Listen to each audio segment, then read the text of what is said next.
অনেক মানুষই তো হাতে গাদা গুচ্ছের রত্ন পরে দীর্ঘদিন ঘুরে বেড়াচ্ছে, যথারীতি কিছু ফললাভ হয়নি। কারণ একটা মাল্টিপল কালার এনার্জি বহুবার বোঝাবার চেষ্টা করেছি, কেউ কিন্তু বোঝেননি। এবার আমাদের কাছে যখন একে একে আসছে, এগুলোকে সব রিমুভ করাচ্ছে এবং 2-1 মাসের মধ্যেই এরা ফললাভ করবে। এবারে আজকের যে অনুষ্ঠানটা ছোট্ট করে করতে যাচ্ছি, এর মূলত টার্গেট হচ্ছে বহু অসহায় মানুষ যারা আমাকে ফোন করছে, মেসেজ করছে, কিছু একটা বলুন যাতে আমাদের কিছু জীবনে কিছু পরিবর্তন হয়। আরে পরিবর্তনের চিন্তাটা কিন্তু প্রথমে আপনাকে করতে হবে, ভিত্তিটা আপনাকে স্থাপন করতে হবে। বাকিটা সাপোর্ট। এই সাপোর্টগুলো কিভাবে পাবেন একটু নোট করুন। আপনার হাতে 8টা-10টা রত্ন আছে, খুব ভালো কথা, এবং তার মধ্যে ক্যাটসাই গোমেদ, এটা তো কমন হয়ে গেছে এবং আমরা বলেছি ক্যাটসাই গোমেদ সর্বনাশের কারণ। যে কোনো একটা শনিবার ওগুলোকে রিমুভ করবেন ঠিক সন্ধ্যে 6টার পরে। তার আগে একটা লোহার কৌটো জোগাড় করবেন, মানে স্টিল নয় কিন্তু, ওই টিন জাতীয় কোনো কৌটো যেখান থেকে পারবেন জোগাড় করবেন আগে থেকে। তার মধ্যে একটু সর্ষের তেল ভরবেন, আনুমানিক ধরুন 80 গ্রাম, কারণ আটের সংখ্যাটা আনতে হবে। 80 গ্রাম মতো তেল ভরবেন। ওই যে পাথরগুলো যে কটা আছে সব কটা যাতে ওর মধ্যে পুরোপুরি ডুবে যায়, ডুবে গিয়ে সঙ্গে সঙ্গে এটা ঢাকা দিয়ে বন্ধ করে দেবে। আর বাড়িতে যে পশ্চিমের যে অংশ, মানে পশ্চিমের ওয়াল, তার একটা কোনো অন্ধকার স্থানে ওই জিনিসগুলোকে রেখে দিন, আর ওটার দিকে তাকাবেন না।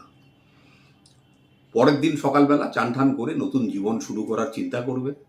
আর একটা ফিরোজা রত্ন, কারণ এই ক্ষেত্রে আপনাকে যেহেতু একটা নেগেটিভ এনার্জি আপনারা ব্যবহার করে এসছেন, তার প্রভাব আপনার শরীরে রয়েছে। একটা ফিরোজা রত্ন অন্তত 20 থেকে 25 রতি হাতে ব্রেসলেট করে পরবেন, যেরকম সুন্দর দেখে একটা সুদৃশ্য ব্রেসলেট। দরকার হলে একটু ইনভেস্ট করতে হয়, ইনভেস্ট করুন। আর দুটো মাত্র রুদ্রাক্ষ ব্যবহার করবেন, একটা 5মুখী আর 7মুখী। একটা সুন্দর চেনের মধ্যে বা একটা লাল কারের মধ্যে করে ওটা গলায় ধারণ করবেন, আর ব্রেসলেট করে ফিরোজাটা হাতে ধারণ করবেন। আর কর্মের উপরে লক্ষ্য নিয়ে জীবন চালিয়ে যান। টোটকা নির্ভর হবেন না জীবন, আবার বলে দিচ্ছি। এই টোটকা করব, এখানে ওই করব, সেই করব, আর সব ঠিক হয়ে যাবে। টোটকা কিন্তু জাস্ট আপনার ভাগ্যকে সাপোর্ট করার একটা পদ্ধতি, কিন্তু কর্ম না করলে ভাগ্য আসে না। তাই জন্য যারা টোটকা টোটকা এইসব চিন্তা করছেন, এই টোটকার চক্কর থেকে বেরিয়ে আসুন। রাশিফল দেখা অভ্যেস করবেন না। ওই আরেক জীবনের সর্বনাশের আরেকটা কারণ কিন্তু রাশিফল দেখা। শুধুমাত্র ফিরোজা আপনার জীবনের অনেক কিছু পরিবর্তন করে দেবে, কারণ বাকিটা তো জানতে গেলে আপনার হরোস্কোপ।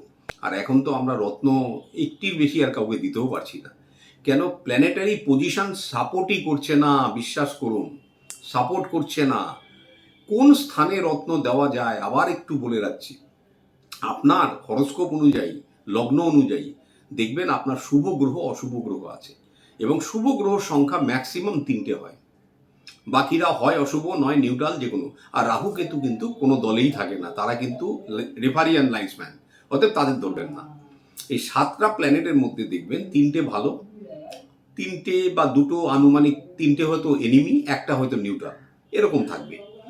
তা আপনি কি করবেন, যে বন্ধু গ্রহগুলো, সে দেখবেন সে কোন স্থানে বসে আছে।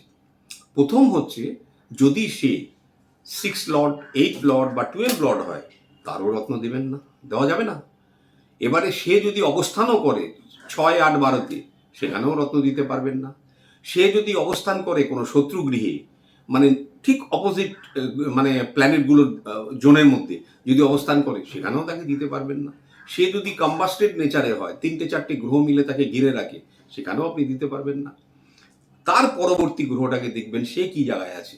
সে যদি ভালো স্থানে থাকে, তাকে একটু আইডেন্টিফাই করবেন, দেখবেন কোন ভালো স্থান, সে তার নিজস্ব ঘরে আছে কিনা এবং তার সঙ্গে কোনো অন্য কোনো গ্রহ কানেক্টেড আছে কিনা, তাকে একটু হাইলাইট করবেন। অতঃপর তৃতীয় গ্রহটাকে দেখবেন, তৃতীয় গ্রহটাকে হয়তো আর পাবেন না। এইভাবে হয়তো মেরে কেটে একটা গ্রহকে আপনি আপনার সাপোর্টে পাবেন। দেখবেন যে যোগকারী গ্রহটা ম্যাক্সিমাম সময় দেখবেন সে, মানে কোনো এনিমিক স্থানে থেকে থেকে তার প্রভাব নষ্ট হয়ে যায়। সরাসরি সেখানেও রত্ন দেওয়া যাবে না। তাহলে 7টা-8টা রত্ন কি বেসিসে আপনি আপনি নিয়েছিলেন, আর আপনাদের কি বেসিসে দেওয়া বা হয়েছিল? তো এই সব জিনিসগুলো কিন্তু একটু সায়েন্স এসে যায়। শুধুমাত্র অ্যাস্ট্রোলজি করলে, বিজ্ঞানটা না বুঝলে কিন্তু আপনি কিছুই বুঝবেন না। এটা ফিরোজা রত্ন, এই 5 মুখী আর 7 মুখী রুদ্রাক্ষ। আর কিচ্ছু লাগবে না। আর যদি পুরনো পোশাক আশাক বাড়িতে কিছু থাকে, এগুলোকে যে কোনো এক শনিবার দিন বিসর্জন করে দিন। আর কিছু করতে হবে না, নতুন কয়েকটা পোশাক নিয়ে জীবন শুরু করুন। সবাই ভালো থাকবে। নমস্কার।